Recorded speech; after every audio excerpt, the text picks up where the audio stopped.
So hello aspirants, welcome back to another exciting class of our GS, जिसमें हम लोग पिछले क्लास में क्या कर रहे थे? Acid base and salt. जी, एसिड बेस एंड सॉल्ट हम कर रहे थे अपने क्लास में। तो हम वापस इसको कंटिन्यू करते हैं। तो पिछले क्लास में हमने कुछ इंपॉर्टेंट चीजों के बारे में जान लिया था, जैसे कि क्या कि एसिड क्या होता है। एसिड शब्द से आया, जिसका मतलब होता है क्या? सावर।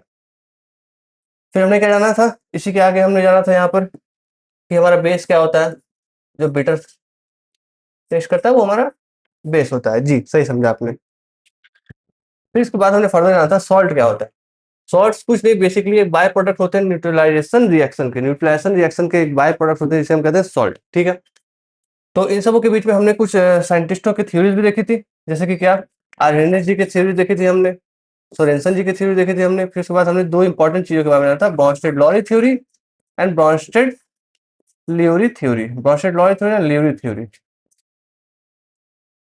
तो ये सब चीजें जानने के बाद हम आए थे ब्रॉन्स्टेड लॉरी और थ्योरी और लियोरी थ्योरी। आर्हेनियस जी ने क्या बताया था एसिड वाले केसेस में? आर्हेनियस जी ने बताया था क्या कि जो हमारे एसिड होते हैं वो डिसोसिएट होकर हाइड्रोजन आयन देंगे, और जो बेस होते हैं वो डिसोसिएट होकर के हाइड्रोक्साइड आयन देंगे।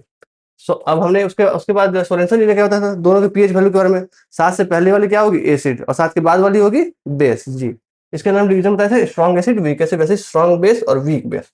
अब हम थोड़ा सा इस बारे में जानते हैं, ब्रॉन्स्टेड लॉरी थ्योरी और लियोरी थ्योरी जरूरी है। पिछले क्लास में थोड़ा सा आप देख लीजिएगा, उसको नोट करिएगा और उसी बात को क्लियर करते हैं।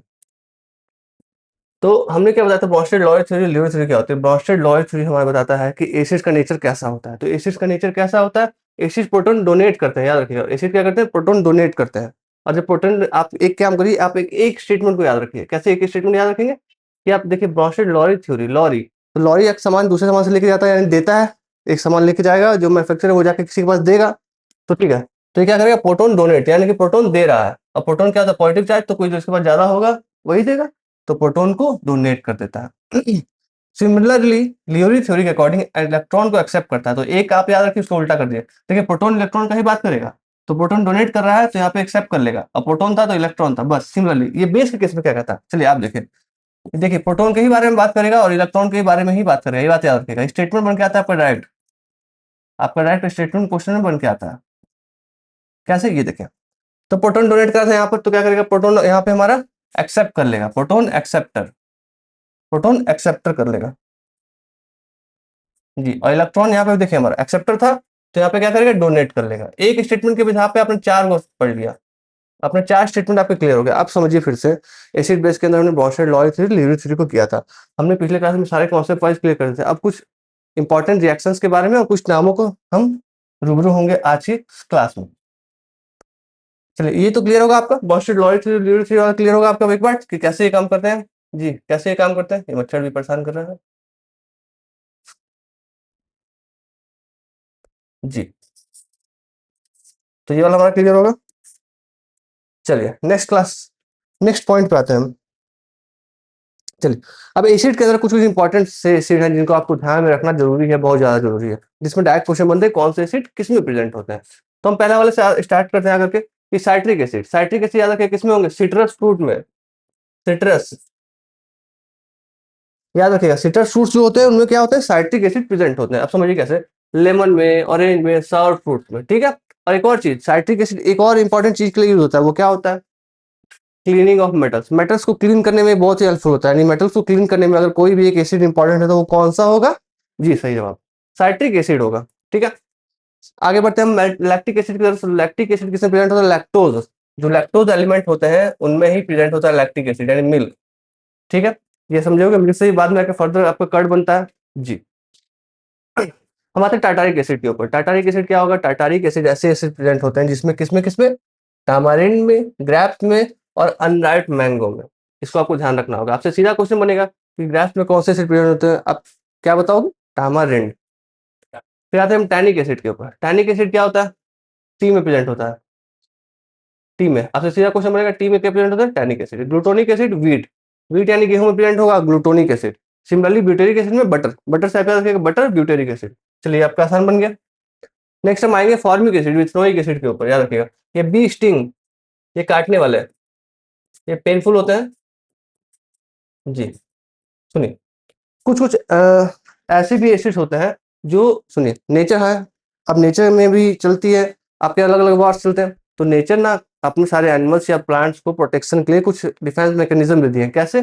सुनिए, आपके जो बी या एंट होते हैं वो अगर आपको काटेंगे तो वो क्या रिलीज करते हैं? मिथनोइक एसिड, फॉर्मिक एसिड। जो क्या करते हैं हमारे आपके जो हैंड में या किसी बॉडी पार्ट में अगर वो काट ले तो वो क्या रिलीज करते हैं? फॉर्मिक एसिड या फिर मिथनोइक एसिड। और वो बहुत पेनफुल होता है, इसलिए आप देखोगे कि वो स्वेलिंग हो जाती है उस एरिया में।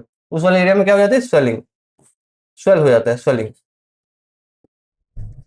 तो किसी किसी प्रोटेक्शन मिली है। हमारे एंट या बी स्टिंग काटेंगे तो उसमें आपको देखिएगा पेन फील होता है। फिर होता है नेटल प्लांट। लेटल प्लांट क्या होता है? देखिए नेटल प्लांट स्ट्रक्चर में आता है जिसके ना कांटे कांटे निकल जाते हैं।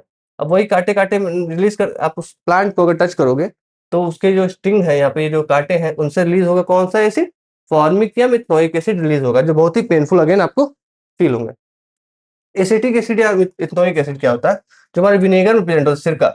विनेगर यानी सिरका। सिरका में 3 से 5% प्रेजेंट होते हैं। ये आपका फॉर्मूला रह गया C3COOH, ठीक है।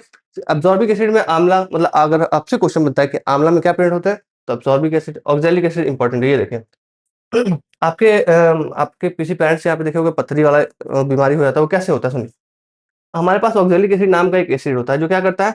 पथरी का निर्माण के लिए हेल्पफुल होता है। देखिए ऑक्सैलिक प्रेजेंट प्रेजेंट किस में रहता है? टमाटो में, स्पिनच में, गुआवा में। इन सबों में क्या प्रेजेंट होता है? ऑक्सैलिक। आप नोटिस करिएगा इसमें बीज जैसे छोटे छोटे स्ट्रक्चर होते हैं जो डैमेज नहीं होते, वो जाके आगे हमारे लिए हार्मफुल होता है। और ये क्या करता है? Use to remove ink from cloth. हमारे कपड़ों में अगर ज्यादा गंदी इंक वगैरह है तो उसमें रिमूव करने के लिए हेल्पफुल होता है। सुनिए, तो कैसे होता है? जब कभी आप इसका कंजप्शन अगर एक्सेस करोगे टमाटो, स्पिनच, गुआवा ये सब का, तो क्या होगा? छोटे छोटे जो छोटे छोटे कण होते हैं हमारे, जाके वो बॉडी में पथरी का निर्माण करते हैं। तो पथरी बनता तो एक्चुअली में पथरी बनता किसका है? तो आपका ये क्वेश्चन बना है, तो ये पथरी का जो बनता किसमें, तो आप क्या बोलोगे? Calcium oxalate. याद रखेगा, वो आपसे पूछेगा सीधा सीधा एलिमेंट कि हमारे जो पथरी बनते हैं वो कौन से एलिमेंट के बनते हैं? कैल्शियम ऑक्जिलेट, याद रखिएगा। एप्पल में प्रेजेंट क्या होते हैं? Malic acid. चलिए हम फर्दर आएंगे अब इंपॉर्टेंट पार्ट की तरफ। एक्वारीजिया, समझिए एक्वारीजिया क्या होता है।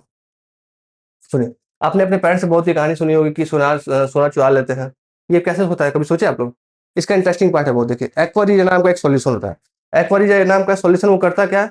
एक्वारीजिया नाम का सॉल्यूशन बेसिकली कुछ नहीं करता। इसे बेसिकली मेन यूज किया जाता था हमारे ऑर्नामेंट्स, यानी गोल्ड और सिल्वर के ऑर्नामेंट्स, यानी कि जो हमारे मम्मी पापा के आपने बनाए होंगे बहुत सारे अंगूठी या चेन वगैरह जो हमारे पास प्रेजेंट होते हैं। तो उन सारे ऑर्नामेंट्स में क्लीनिंग की जरूरत पड़ती है टाइम टू टाइम। जी, टाइम टू टाइम क्लीनिंग की जरूरत पड़ेगी तो उसके लिए क्या यूज होता है? एक्वारीटा। पर एक बात समझिएगा, इसकी एक और प्रॉपर्टी होती है जो इसके लिए इसको सोनार स्पेशली यूज करते हैं। वो क्या होती है? कि इसके पास पावर होता है क्या? ये ना कंप्लीटली डिजोल्व कर सकता है गोल्ड को। गोल्ड को कंप्लीटली डिजोल्व कर सकता है। तो आपका क्वेश्चन होगा सर ऐसा क्या रहता है उस मिक्सचर में? जी, उस मिक्सचर में रहता है HCl और HNO3। तो HCl आप बताइए क्या होता है? Hydrochloric acid. और ये नाइट्रिक एसिड। हमारा हाइड्रोक्लोरिक, हाइड्रोक्लोरिक और नाइट्रिक, नाइट्रिक एसिड। मगर याद रखिएगा इससे भी इंपॉर्टेंट है आपका क्या? ये रेशियो याद रखना, 3:1 रेशियो में मिलते हैं। तभी जाके वो रेशियो फॉर्म होता, तभी जाके वो एक्वारीजिया का सॉल्यूशन फॉर्म होता है। आगे बढ़ते हैं बेंजोइक एसिड की तरफ। बेंजोइक एसिड क्या होता है आप सब बताइए? ये ऐसे एसिड होते हैं जो हमारे मेडिसिन फॉर्मेशन के लिए और स्किन केयर प्रोडक्ट्स को बनाने के लिए बहुत ही ज्यादा हेल्पफुल होते हैं, बहुत ही ज्यादा हेल्पफुल होते हैं। तो इसके क्या है? C6H5CO है। ये फॉर्मूला भी याद रखिएगा कि आपको डायरेक्ट पूछ सकते हैं बेंजोइक एसिड के केमिकल फॉर्मूला ये है। बोरिक एसिड क्या होता है? बोरिक एसिड हमारे सॉफ्ट एसिड होते हैं एक तरह से। आपसे क्वेश्चन बना कि सॉफ्ट एसिड किसे बोला जाता है, तो आप क्या बताओगे? बोरिक एसिड को सॉफ्ट एसिड बोला जाता है। अब ये यूज कहाँ होता है, मतलब कहाँ पे इसका यूजफुलनेस है? आई वाश, टूथपेस्ट, माउथ वाश, ये सब में इनका यूजफुलनेस है। कार्बोनिक एसिड देखिए इंपॉर्टेंट है। आप जो ठंडे सॉफ्ट ड्रिंक्स पीते हो, स्प्राइट हो गया आपका, थम्स अप, ये सब हो गया, सब किससे बनते हैं? ये कार्बोनिक एसिड के होते हैं। ये कोल्ड ड्रिंक, सोडा वाटर, ये सब में हमारे फॉर्म होते हैं। सोडा वाटर क्या होता है? H2CO3 और CO2, इनका फॉर्मेशन से बनता है। हाइड्रोजन कार्बोनेट और कार्बन डाइऑक्साइड जो होता है मिल करके आपका सोडा वाटर का फॉर्मेशन करता है। कोल्ड ड्रिंक्स में यूज होते हैं हमारे carbonic acid. Direct question, carbonic acid कहाँ यूज होता है? तो कार्बोनिक एसिड आपके सॉफ्ट ड्रिंक्स में यूज होते हैं, जैसे कोल्ड ड्रिंक वगैरह आ गए। चलिए अब आगे बढ़ते हैं बेस में। देखिए हमने आपको अब तक सबसे पहले क्लास में कॉन्सेप्ट बताए थे। दूसरा वाले क्लास में जो चल रहा है इसमें हमने आपको इंपॉर्टेंट एलिमेंट्स में जो रिएक्शन में जो कंपाउंड जो फॉर्म होते हैं वो जरूरी वो आपको यहाँ पर मेंशन किए हुए हैं। अब समझिए बेस वाले केस में आते हैं। कैल्शियम हाइड्रो, देखिए एसिड वाले केस में आपको क्लियर था कि एसिड क्या होते थे? एसिड लैटिन सब एसिडस से आया है जिसका मतलब होता है साउथ। अब बेस क्या थे? बेस मतलब बीटर थे। B for base, B for bitter. तो ऐसे सब्सटेंसेस जो बीटर होते हैं टेस्ट में उसे हम क्या बोलते हैं? बेस। जी, बेस होते हैं। चलिए, अब इसका सबसे अच्छा एग्जांपल क्या है? Calcium hydroxide. कैल्शियम हाइड्रोक्साइड किस लिए यूज़ होता है हमारे पास? ये ब्लीचिंग पाउडर बनाने में यूज़ होता है। और हमारे सुनिए, हमने आपको समझाया था पीएच की इंपॉर्टेंस। अभी इंडिकेटर में आपको पीएच की और इंपॉर्टेंस बताएंगे। तो इंडिकेटर पीएच की इंपॉर्टेंस एक और होती है। कैसे होती है कि सॉइल का हमारा अगर पीएच लेवल कम हो गया तो सॉइल में एसिडिटी बढ़ जाएगी। तो हमें फिर दिक्कत हो जाएगा। कैसे? फार्मिंग में दिक्कत हो जाएगी, हमारे सॉइल क्रॉप ग्रो नहीं करेंगे। तो उसका एक सॉल्यूशन होना चाहिए ना जी। तो कैल्शियम हाइड्रोक्साइड क्या करता है ना, हमारे एसिडिटी जो सॉइल में प्रेजेंट होते हैं उनको लेवल कम करता है। और एसिडिटी अगर कम होगा तो हमारा बेसिक स्ट्रक्चर बढ़ेगा और इससे हमारे क्या होंगे, क्रॉप्स हेल्पफुली आराम से ग्रो कर पाएंगे। जी। तो देखिए, वो इसका ये फॉर्मेशन होता है, ये रिएक्शन है। ये देखिए, ये एक्सोथर्मिक रिएक्शन है। हमारा ये कैसा रिएक्शन है? Exothermic reaction. Exothermic reaction. जी, एक्सोथर्मिक रिएक्शन। अभी फॉर्म कैसे था वो समझिए। कैल्शियम ऑक्साइड और हाइड्रोजन, आपका वाटर। सुनिए, कैल्शियम कैल्शियम ऑक्साइड जब वाटर के साथ रिएक्ट करेगा तो आपको कैल्शियम हाइड्रोक्साइड बनाता है और हीट रिलीज होता है। समझिए, तो ये वाला पार्ट कौन सा होता है? कैल्शियम हाइड्रोक्साइड का फॉर्मेशन होता है इस रिएक्शन से, जो एक्सोथर्मिक इन नेचर होता है। ये बात समझिए, एक्सोथर्मिक इन नेचर। ये वाला प्रोडक्ट फाइनली फॉर्म होता है। अब आप दूसरा तरफ आइए। इसको मिल्क ऑफ मैग्नीशिया कहते हैं। Magnesium hydroxide. Magnesium hydroxide, milk of magnesia. आपसे क्वेश्चन पूछा जाएगा, ये क्वेश्चन बनते भी हैं कि मिल्क ऑफ मैग्नीशिया क्या रहेंगे। जी, मिल्क ऑफ मैग्नीशिया क्या रहेंगे? Acid milk of magnesia magnesium hydroxide को बोला जाता है। ये कैसे फॉर्म होता है? मैग्नीशियम ऑक्साइड और वाटर को जब रिएक्शन करते हैं तो फॉर्म करते हैं क्या? Milk of magnesium magnesium hydroxide. ये हमारे स्टोमक में एसिडिटी के लिए बहुत हेल्पफुल होते हैं, रोकते हैं। मिल्क ऑफ मैग्नीशिया इनका सेकंड नेम है। ये सब बातों को आप समझ पा रहे हो? बेस हो गया आपका, ये हो गया। जी। चलिए, अब हम आते हैं आगे इंपॉर्टेंट दो और एलिमेंट की तरफ। NaOH यानी कॉस्टिक सोडा। कॉस्टिक सोडा, जो अब इसके बारे में समझते हैं कॉस्टिक सोडा क्या होता है। सुनिए, NaOH यानी कि sodium hydroxide. Na sodium hydroxide. Sodium hydroxide का अनदर नेम क्या हुआ? Caustic soda. ये किस लिए फॉर्म होता है? कॉस्टिक सोडा यानी सोडियम हाइड्रोक्साइड हमारे लिए हार्ड सोप स्ट्रक्चर डिटर्जेंट को बनाने के लिए यूजफुल होता है। सोप्स हमारे किसके बनते हैं? कॉस्टिक सोडा के। आपका क्वेश्चन बन गया। कॉस्टिक सोडा से क्या हेल्पफुल होता है? सोप बनते हैं, डिटर्जेंट बनता है। और ये किस लिए हेल्पफुल होता है? और ये हमारे फूड में भी यूज होता है। तो आपका क्वेश्चन बनेगा, फूड में यूज क्यों करते हैं सर हम? फूड में यूज करेंगे हम बैक्टीरिया को किल करने के लिए और फूड के प्रोटेक्शन के लिए। अगर बैक्टीरिया फूड में आएंगे तो हमारे लिए हेल्पफुल तो नहीं रहेंगे, बहुत ही डेंजरस रहेंगे। तो बैक्टीरिया को किल करता है कॉस्टिक सोडा। जी। अब ब्लीचिंग के बारे में आए तो ब्लीचिंग में हमारा समझिए एक बात, कैसे हेल्पफुल होता है कॉस्टिक सोडा। ये क्या करता है? ब्लीचिंग में हेल्पफुल होता है। कैसे? कलर को रिमूव करता है। कलर को क्या करेगा? रिमूव कर देगा। जी। अब कैसे ये काम करता है वो देखिए। पोटेशियम हाइड्रोक्साइड, इसके बारे में आप बात करते हैं। कॉस्टिक पोटेश इसका नाम है। पोटेशियम हाइड्रोक्साइड, के for potassium hydroxide. Potassium hydroxide का अनदर नेम क्या हुआ? देखिए, जैसे ये सोडियम हाइड्रोक्साइड।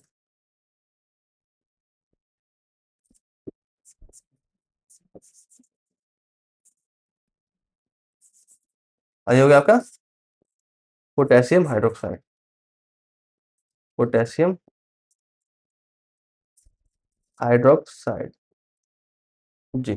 तो देखिए, पोटेशियम हाइड्रोक्साइड कैसे इंपॉर्टेंट होता है, इसका अनदर नेम क्या है? Caustic potash. ये कैसे यूज होता है? Use in soft soap making. Soap making में किसका यूज होता है? कॉस्टिक पोटैश का यूज होता है। ठीक है, ये बैटरी फॉर्मेशन में होता है आपके। और सबसे important part, skin care treatment product में यूज होता है। स्किन केयर प्रोडक्ट आप लोग लगाते हो ना, यूज करते हो जो आपकी स्किन को ग्लो करने के लिए। तो बहुत सारे स्किन केयर प्रोडक्ट में भी ये कॉस्टिक पोटैश यूज होता है। अब सबसे इंपॉर्टेंट पार्ट पे आते हैं, एसिड रेन। एसिड रेन क्या होता है सुनिए। हमने आपको क्या बताया स्टार्टिंग में कि पीएच की इंपॉर्टेंस बहुत ज्यादा है। जी। तो पीएच की इंपॉर्टेंस कहीं भी, सॉइल एयर वाटर कहीं पे भी अगर दिक्कत करे तो ये क्या करेगा? हमारे लिए हार्मफुल है। अब देखिए, वाटर में ये कैसे पीएच गिरता है तो हमारे लिए दिक्कत करता है। सुनिए, नॉर्मली जो रनिंग वाटर होती है हमारे लिए सोर्स ऑफ फ्रेश वाटर है। आप पढ़ते हो इसको ईवीएस वगैरह और भी सब्जेक्ट्स में कि हमारे सोर्स ऑफ फ्रेश वाटर में इंपॉर्टेंट जो योगदान होता है वो किसका होता है? रेन वाटर का। जी।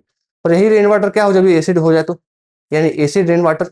जी। तो ऐसा ही होता है कुछ एसिड रेन वाटर। उस केस में क्या होता है समझिए कि टू हार्मफुल गैसेस। कौन कौन से हार्मफुल गैसेस?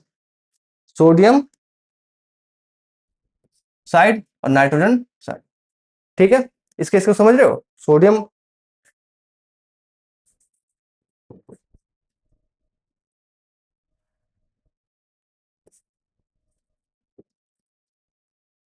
समझ रहे हो? इन दो हार्मफुल गैसेस के कारण देखिए क्या दिक्कत आती है।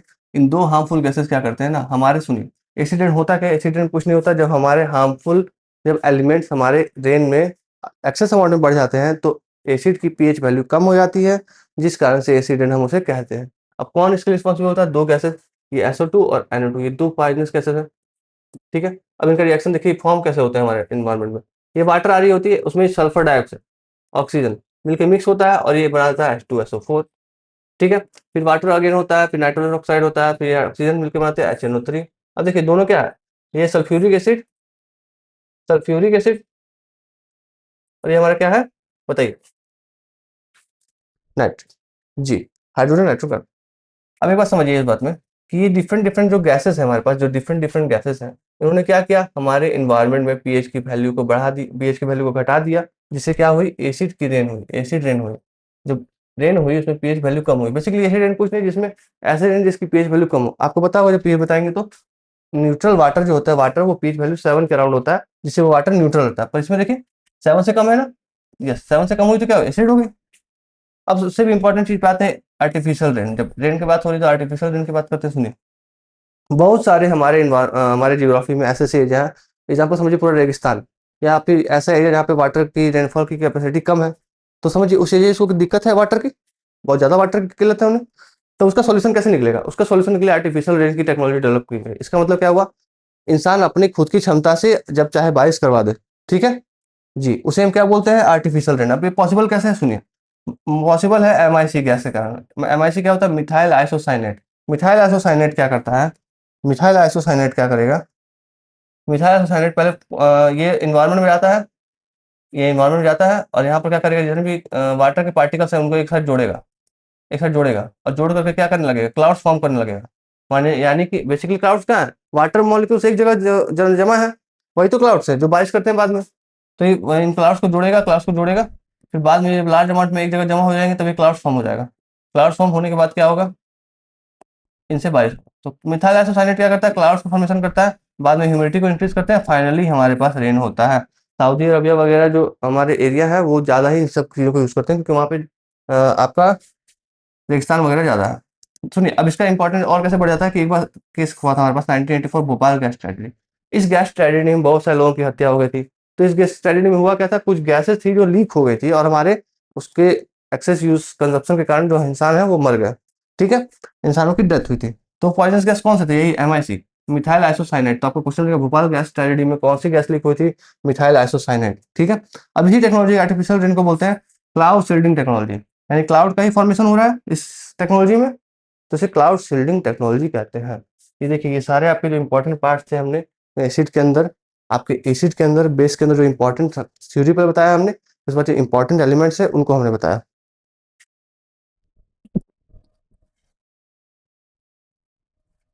चलिए, अब थोड़ा सा एक और पार्ट को देख लेते हैं। कौन से पार्ट को? सुनिए, हमने अभी तक आपको एसिड करवा दिया, बेस करवा दिया, सॉल्ट भी करवा लिया। अब एक पार्ट बचता है आपका इंडिकेटर। चलिए अब उसको समझते हैं। चलिए, इंडिकेटर,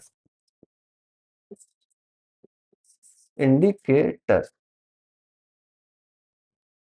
इंडिकेटर क्या होता है? अच्छा एक बात बताइए कि जब आप सभी बाइक ड्राइव करते हो या कार ड्राइव करते हो, तो आपके पास तो एक इंडिकेटर जैसा सब्सटेंस होता है, मतलब आपके वहाँ पे टेक्नोलॉजी होती है इंडिकेटर। तो इंडिकेटर बेसिकली क्या करती है? आप समझ के बताइए, बताइए इंडिकेटर क्या करती है? जी, इंडिकेटर क्या करती है? आपको इंडिकेट करती है क्या? डायरेक्शन के बारे में, कि आपको राइट जा रहे हो कि लेफ्ट जा रहे हो, पीछे वाले को पता चले। तो वैसे अगर हम एसिड बेस में इंडिकेटर बताएंगे तो ये इंडिकेटर क्या करेगा? जरा सोच के बताइए। ये इंडिकेट करेगा कि क्या वेदर एसिड और base indicates the presence of acid और बेस। जी, सही समझा आपने। इंडिकेटर क्या होता है? प्रेजेंस करेगा, बताएगा कि आपका एसिड है कि बेस है। अभी अलग अलग टाइप्स के होंगे जी, ऑब्वियसली अलग अलग टाइप्स के होंगे। अब वो कौन कौन सा है उसको समझते हैं। चलिए, पहला, चलिए पहला कौन सा हो जाएगा? Natural, natural indicator. दूसरा कौन सा हो जाएगा? आर्टिफिशियल। नेचुरल है तो आर्टिफिशियल भी होगा जी।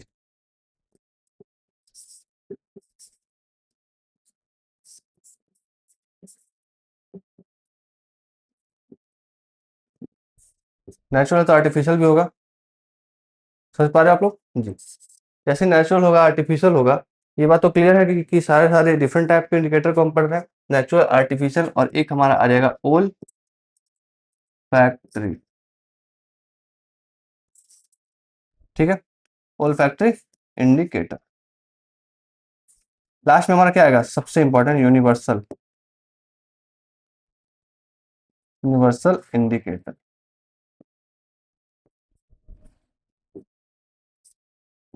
चलिए अब इनके बारे में थोड़ा सा बात कर लेते हैं। नेचुरल इंडिकेटर का आप एग्जाम्पल बताइए क्या हो सकता है। नेचुरल इंडिकेटर जो हमारे नेचर में इजिली प्रेजेंट है वो क्या होंगे, टर्मरिक यानी हल्दी जी, टर्मरिक हमारे पास इजिली अवेलेबल है, टर्मरिक हो जाएंगी। ठीक है, चलिए आर्टिफिशियल का बताइए। आर्टिफिशियल तो इतने सारे हैं, लिटमस पेपर ले लीजिए, लिटमस पेपर ले लिया, फिर आप क्या करिए, इसमें के बाद मिथाइल ऑरेंज,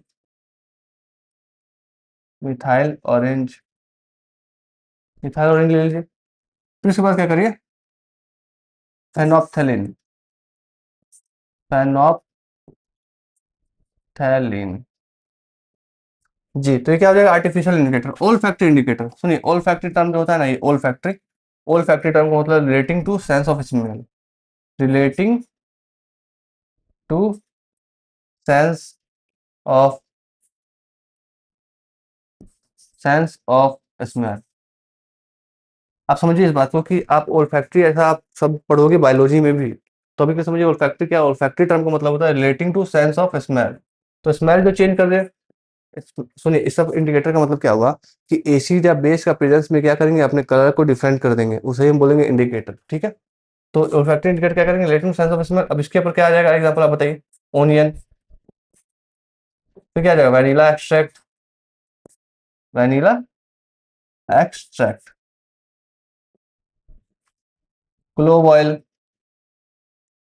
समझ पा रहे हो, ये होती है हमारी क्या, डिफरेंट टाइप के इंडिकेटर। अब इसी में एक इंडिकेटर आता है यूनिवर्सल इंडिकेटर, जिन्हें हमें अच्छे से पढ़ना पड़ेगा। तो चलिए यूनिवर्सल इंडिकेटर के बारे में अच्छे से पढ़ते हैं।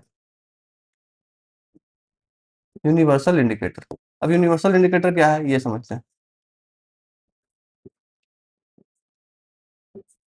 यूनिवर्सल इंडिकेटर क्या है, universal indicator, universal, universal indicator क्या है ये समझिए।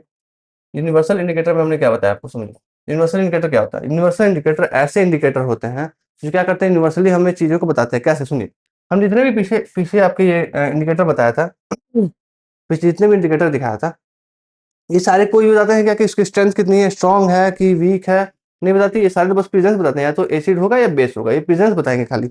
मगर हमें तो एक चाहिए जो बताए कि अगर एसिड है तो कितना एसिड है, बेस है तो कितना बेस है, स्ट्रांग और वीक का हमें कंपेरिजन बताए। तो वही होगा यूनिवर्सल इंडिकेटर। अब कैसे काम करता है, ये काम करता है पीएच वैल्यू पर। अब यहाँ से हमें पढ़ना होगा पीएच, पीएच स्केल के बारे में। पीएच स्केल के बारे में समझते हैं, ये क्या होता है, power of hydrogen, P for power, ये जर्मन वर्ड पोटेंट से आया, potent, potent, P for potent होता है, याद रखेगा। ये पोटेंट क्या है, जर्मन वर्ड, सुनिए पीएच स्केल क्या है, पी फॉर पोटेंट। अब पोटेंट क्या है, जर्मन, जर्मन वर्ड है, जर्मन वर्ड का मतलब क्या हुआ, ये पोटेंट का पावर। ठीक है, अब इसमें ओ है तो पावर ऑफ हाइड्रोजन, बेसिकली ये एक ऐसा स्केल है जो पावर ऑफ हाइड्रोजन के बारे में डिस्कस करता है, पावर ऑफ हाइड्रोजन के बारे में डिस्कस करता है, उन्हें हम क्या बोलते हैं, पीएच स्केल। अब पीएच स्केल कैसे काम करता है ये बहुत जरूरी है, समझिए। देखिए ये एक ऐसा एक स्केल रहेगा,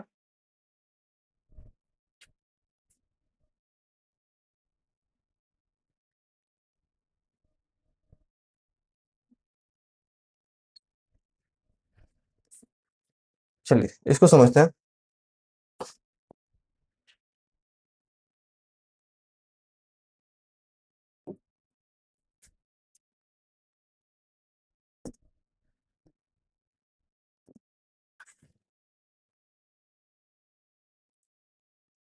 चलिए देखिए, हमने आपको क्या बोला कि एक स्केल आती है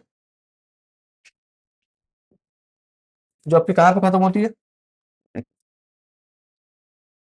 0 से 7 और 14। समझिए हमने क्या बताया आपको, पीएच स्केल क्या है। पीएच स्केल एक ऐसा स्केल है जो हमें एसिड का स्ट्रेंथ, बेस का स्ट्रेंथ को बताती है कि अगर वो स्ट्रांग है तो कितना स्ट्रांग, वीक है तो कितना वीक, ऐसे करके दोनों साइड पे।